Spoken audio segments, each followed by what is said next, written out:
మా ఇంటి వద్ద ఒక పిచ్చుక ఆహారము కోసం వెదుకుచున్నట్లుగా నాకు అనిపించింది.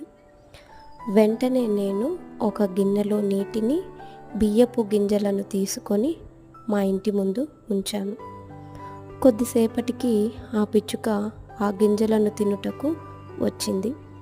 ఆ పిచ్చుక గింజలను తినుచూ ఉండగా నేను దేవుని వాక్యాన్ని జ్ఞాపకం చేసుకున్నాను. 145వ కీర్తన 16వ వాక్యము, నీవు నీ గుప్పిలిని విప్పి ప్రతి జీవి కోరికను తృప్తిపరచుచున్నావు అని. నిజమేనండి, దేవుడు సృష్టించిన ప్రతి జీవిని ఆయన పట్టించుకునే దేవుడై ఉన్నాడు. మరి పిచ్చుక కంటే శ్రేష్టమైన మనలను ఆయన పట్టించుకోడా? ఖచ్చితంగా పట్టించుకుంటాడు. కాబట్టి ఏ విషయంలో చింతించక మన ప్రతి భారమును ఆయన మీద మోపినప్పుడు దేవుడు తన మహిమైశ్వర్యములో ప్రతి అవసరతను తీర్చేవాడై ఉన్నాడు. ఆమెన్.